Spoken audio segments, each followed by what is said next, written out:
Isang mapagpalang umaga mga bata. Nandito na naman tayo upang balikan at tuklasin ang mga pangyayari na ganap na nagbigay daan upang makamit natin ang ating inaasam na kalayaan.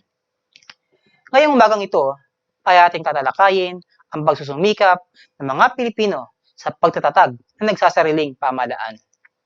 Kaya naman, pagkatapos ng ating aralin, kayo ay inaasahan na ipapaliwanag ang mga pagsusumikap ng mga Pilipino tungo sa pagtatatag ng nagsasariling pamahalaan. Bago natin simulan ang ating talakayan, magkaroon muna tayo ng maiksing pagsasanay. Subukan natin kilalanin ang ilan sa mga naging senador ng ating bayan. Sino kaya ang senador na ito na nakilala bilang Mr. Palengke? Siya rin ang asawa ni Corina Sanchez na isang news anchor sa isang kilalang TV network. Tumakbo siya bilang vice presidente sa ilalim ng partido ng dating Pangulong Benigno Aquino III. Isulat lamang ang iyong sagot sa ating comment section.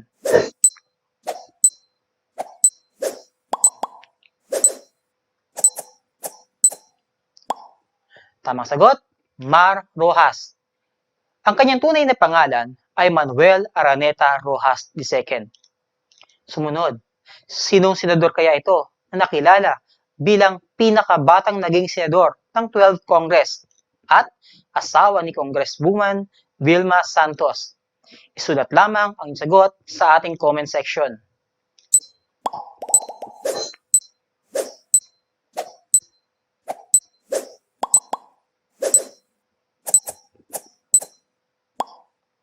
Tamang sagot, Ralph Recto.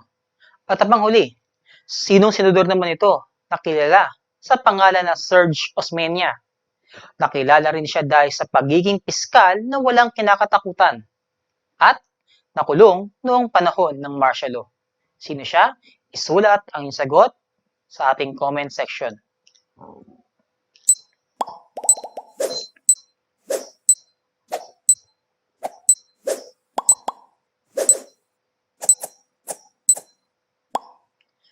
Siya ay walang iba kundi si Sergio Osmeña III. Sina Mar Rojas, Ralph Recto at Sergio Osmeña III ay mga apo na mga Pilipinong nagkaroon ng mahalagang gampanin upang mapagtagumpayan ang pagtatakda ng nagsasariling pamahalaan ng Pilipinas. Nagkaroon ng iba't ibang hakbangin ang pamahalaan ng Pilipinas upang maihanda ang Pilipinas sa pagsasarili. At ilan sa mga ito ay ang pagtatakda ng mga batas gaya ng Batas ng Pilipinas 1902 o Batas Cooper. Ito ay inihain ni Henry Allen Cooper at pinagtibay noong 2 ng Hunyo 1902. Ito ay nagtadhana sa pagpapadala sa Estados Unidos ng 2 residenteng komisyonado. Hahayaan silang makilahok sa mga debate o sesyon ng mababang kapulungan ng Kongreso ng Estados Unidos, ngunit walang karapatang bumoto sa anumang issue ng kapulungan. Ang unang 2 komisyonadong ipinadala ay sina Pablo Ocampo at Benito Legarda bilang kinatawan ng Pilipinas. Nagtakda ng probisyong pagtatatag ng Asambleya ng Pilipinas, kaya noong 30 ng Hulyo 1907 ay naganap ang isang halalan ng mga kagawad ng Asambleya ng Pilipinas. Dito ay nagkaroon ng 2 partido. Partido Nasyonalista na may layunin na makamit ang kalayaan ng Pilipinas sa lalong madaling panahon. Partido Progresista, layunin nito ay maghintay ang mga mamamayan hanggang sa ang Pilipinas ay magkaroon ng maunlad na kabuhayan at kultura bago humingi ng kalayaan sa Estados Unidos. Nahalal si Sergio Osmeña Sr. bilang speaker at si Manuel L. Quezon naman bilang leader ng mayorya. Nagtakda ng pagtatatag ng Asambleya ng Pilipinas bilang mababang kapulungan ng nakakatawan sa Pilipino bilang tagapagbatas. Bilang paghahanda sa pagsasarili, tinatag ang Asambleya ng Pilipinas na binubuo lamang ng mga Pilipinong nakiisa sa pamahalaang sibil. Ilan sa mga nagawa ng Asembleya ng Pilipinas ay ang mga sumusunod.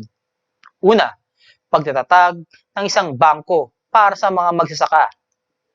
Ikalawa, pagpapatibay pagpapatibay ng batas para mapalaganap ang edukasyon sa buong bansa o kilala sa tawag na Batas Gabaldon 1907. Pagpapaunlad ng sistema ng komunikasyon at transportasyon sa pamamagitan ng pagpapatayo ng mga daan, tulay at pahatiran tulad ng telepono at telegrapo. Pagpapagawa ng maraming poso at patubig. Pagpapatibay ng batas na lumikha sa kawanihan ng paggawa at mga kaugnayan sa sangay nito. Sa kabila ng pagsisikap ng mga Pilipino sa mababang kapulungan, napatunayang may kakayahan sila sa pamamahala. Pero sinasalungat pa rin ito ng mga mambabatas na Amerikano. Ang pagsasalungat na ito ay natapos noong 1916 nang pagtibayin ang Batas Jones. Ang Batas Jones 1916 ay kilala rin sa tawag na Philippine Autonomy Act 1916. Ito ay pinagtibay ng Estados Unidos noong 29 ng Agosto 1916. Ayon sa Batas Jones, dapat kilalanin ng Estados Unidos ang kalayaan ng Pilipinas kapag meron na itong matatag na pamahalaan. Itinadhana ng batas na ito ang pagkakaloob ng kapangyarihang pambatasan sa dalawang kapulungan, ang Senado at ang mababang kapulungan. Pinilitan ng Senado ang dating Komisyon ng Pilipinas, samantalang pinilitan naman ng mababang kapulungan ang Asembleya ng Pilipinas. Ang Batas Jones ay nagtadhana ng tatlong sangay ng pamahalaan. Una, ehekutibo o tagapagpatupad. Ikalawa, legislatura o tagapagbatas. Hudikatura o tagahukom. Ang bagong legislatura o batasan sa ilalim ng Batas Jones ay pinasinayaan noong 3 ng Oktubre 1916. Dito ay nahalal si Manuel L. Quezon bilang Pangulo ng Senado. At si Sergio Osmeña Sr. naman ang nahalal bilang Speaker ng mababang kapulungan. Batas Hair Hose Cutting. Pinanukala ito ni Senador Harry B. Hose, Kinatawan Butler Hair at Senador Bronson M. Cutting. Ayon dito, ipagkakaloob sa Pilipinas ang kalayaan matapos ang 10 taong paghahanda, pagtatatag ng base militar ng Estados Unidos sa bansa, at ang pagtatakda ng bilang ng mga Pilipinong mandarayuhan sa Estados Unidos. Batas Tidings-McDuffie. Inakda ni Senador Millard Tidings at kinatawan John McDuffie. Ito ay pinagtibay at nilagdaan ni Pangulong Franklin Delano Roosevelt noong 24 ng Marso 1934. Sinasabing ang Batas Tidings ay halos kopya lamang ng Batas Hair Hose Cutting. Ang Batas Tidings-McDuffie ay nagsasaad ng mga sumusunod. Una, pagtatatag ng 10 taong pamahalaang Commonwealth bilang pagkilala sa paghahanda ng kasirinlan. Ikalawa, pagkakaroon ng kumbensyong gagawa ng saligang batas. Ikatlo, pagdaraos ng halalang magpapatibay ng saligang batas. Ikaapat, paghalal sa mga mamumuno ng pamahalaang Commonwealth. At ikalama, pagkilala sa kasarinlan ng Pilipinas sa ika-4 ng Hulyo, kasunod ng huling taon ng pamahalaang Commonwealth. Tinanggap at pinagtibay ng Asembleya ng Pilipinas ang Batas Tidings-McDuffie noong 1 ng Mayo 1934. Kasunod nito ay binuo ang Constitutional Convention noong 10 ng Hulyo 1934 na pinangunahan ni Claro M. Recto. Narito ang mga talaan ng mga misyong pangkalayaan sa Estados Unidos. Noong taong 1919, pinamunuan ni Manuel L. Quezon ang misyong magbibigay ng rekomendasyon sa Kongreso ng Estados Unidos upang itakda ang kalayaan ng Pilipinas. Ngunit tinanggihan ng mga Republikano sa Kongreso at ipinagpaliban ang pagbibigay ng kalayaan. 1922, pinamunuan ni Sergio Osmeña Sr. at Manuel L. Quezon ang muling ang pagpapatuloy ng paghingi ng kalayaan. Ngunit nabigo ito dahil ayon kay Pangulong Warren G. Harding ay hindi pa napapanahon. 1931, pinamunuan ni Sergio Osmeña Sr. at Manuel Rojas ang paghahanap ng batas na titiyak sa pagbibigay ng kalayaan ng Pilipinas. At dito ay dinala nila sa Pilipinas ang Batas Hair Horse Cutting. Ngunit tinanggihan ito ng mga mambabatas na Pilipino. 1933, pinamunuan ni Manuel L. Quezon ang muling paghahanap ng mas mainam na batas tungo sa kalayaan kaysa sa Batas Hair Horse Cutting. Dito ay napagtibay ang Batas Tidings-McDuffie bilang pagbibigay ng batayan sa kalayaan ng bansa na nilagdaan ni Pangulong Roosevelt. Ang pamamahala sa bansa ay unti-unting inilipat ng mga Amerikano sa mga Pilipino sa bisa ng Batas Tidings-McDuffie. Base sa ating tatalakayan, madaming naging misyon ang pamahalaan upang makamit ang kalayaan. At ilan sa mga pinuno nito ay sina Manuel L. Quezon, Sergio Osmeña, at Manuel Rojas. Subukan natin sagutan ang ilang mga katanungan. Una, alin sa mga sumusunod ang naging hakbangin ng mga Pilipino sa pagsisimula ng nagsasariling pamahalaan? A. Tinanggap nila ang kapangyarihan ng mga Amerikano. B. Nagpasailalim sila sa mga kagustuhan ng pamahalaan ng Estados Unidos. C. Nagsagawa sila ng mga batas bilang paghahanda sa pagsasarili. At D. Nagantay lamang sila na kusang tanggapin ng Estados Unidos ang kanilang pamahalaan. Isulat lamang ang inyong sagot sa ating comment section.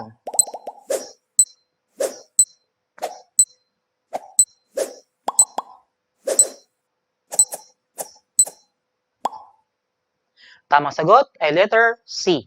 Nagsagawa sila ng mga batas bilang paghahanda sa pagsasarili. Ikalawa, ano ang dapat isakatuparan ng mga Pilipino bilang paghahanda sa nagsasariling pamahalaan? A. Pagkakaroon ng konbensyon na maghahanda ng saligang batas. B. Pagpalit ng lahat ng kinatawan sa pamahalaan. C. Pagbabayad sa Estados Unidos. At D. Pagpayag na maging base militar ng mga Amerikano ang Pilipinas. Isulat lamang ang iyong sagot sa ating comment section.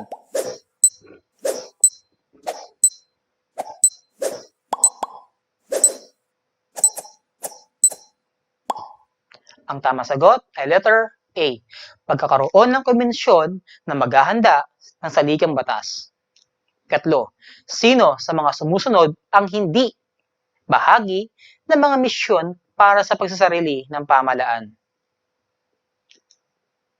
A. Manuel L. Quezon, B. Claro M. Recto, C. Sergio Osmeña Sr., at D. Manuel Araneta Rojas II. Isulat lamang ang inyong sagot sa ating comment section.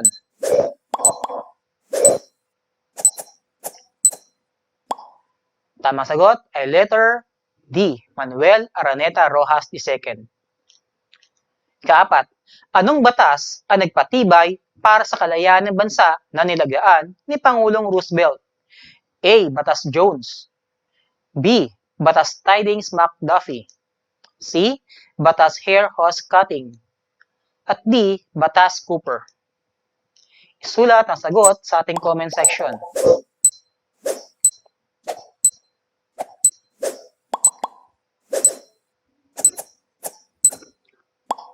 Ang tamang sagot ay letter B. Batas Tidings-McDuffie.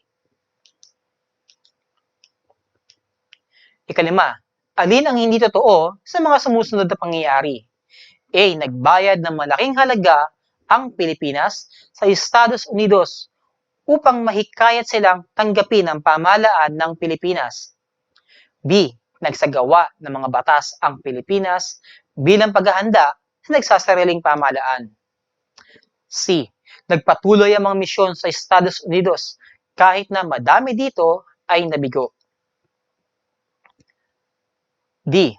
Ang Pilipinas ay may kakayahang makapagsarili ngunit ayaw lamang itong kilalanin ng Estados Unidos. Isulat lamang ang iyong sagot sa ating comment section.